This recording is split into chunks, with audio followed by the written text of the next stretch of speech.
Magandang araw sa lahat. Ipinakilala ko sa inyo si Amara Estel Vergara, ang bagong kaklase niyo. Sino yan, Anastasia? May bagong kaklase tayo? Siguro bagong klase natin. Gusto ko siyang maging kaibigan. Amara, umupo ka sa ikalawang row, katabi ni Denise. Ang ganda niya at parang matalino rin. Oo nga, parang bigating honor student. Magandang araw po, Ginoong Blascia. Magandang araw sa lahat. Maaaring umupo na kayo. Anastasia, okay ka lang?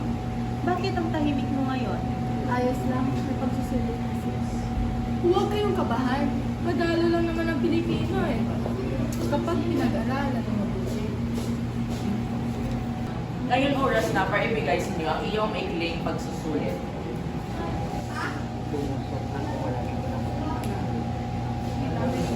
Tapos na po, Ginoong Blascia.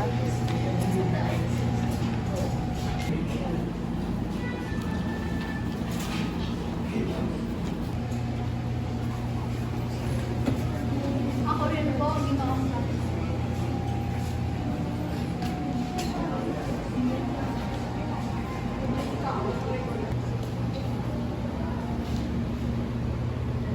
Ha? Tapos niyo na? Tila ang bilis naman.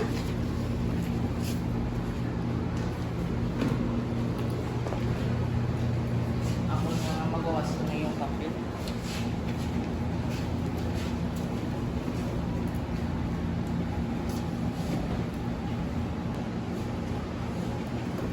Okay, class. Natapos ko ng ibasto lahat ng papel ninyo at mayroon tayong dalawang naka-perfect score. Ang dalawang naka-perfect score ay sina Anastasia Mariano at Amara Estel Vergara. Salamat sa Diyos! Perfect ako! Congrats, Anastasia. Hindi ko nakalang na makakuha mo rin ng pag-isip.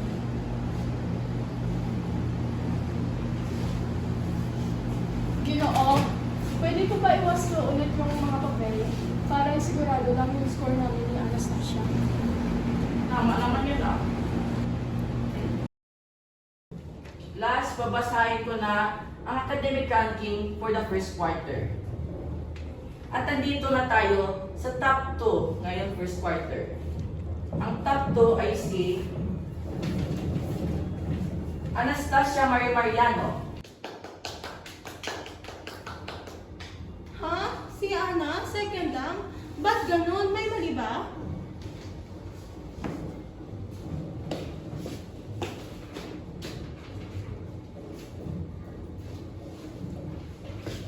First honor para sa unang quarter ay si Amara Estel Vergara.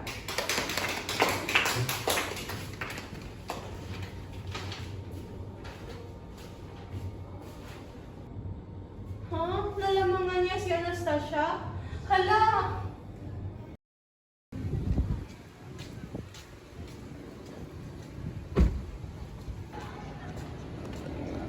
Anong kalokohan na naman ba ito, Anastasia?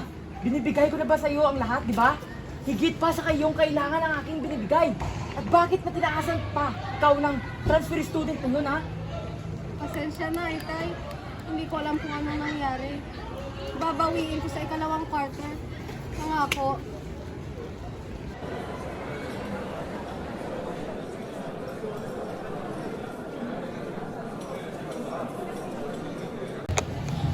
Anong ginagawa mo dyan? Okay ka pa ba? Tara na, dadalhin kita sa hospital.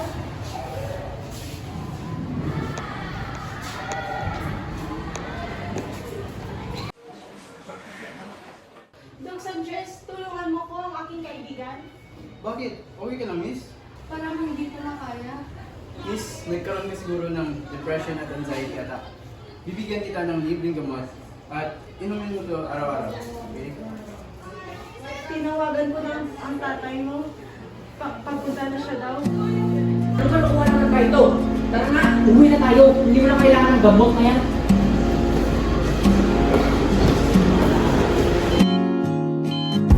Anak! Anak! Ano nangyari sa'yo? Anastasia, magising ka! Hindi ito pwede. Hindi makakari. Hindi maaaring mawala nag-iisang prinsesa ko. Dok, bakit nangyari? Pasensya na, Mr. Mariano, pero wala nang anak niyo. Base sa autopsya, namatay siya dahil sa gamot na hindi niya ininom. Muna ako.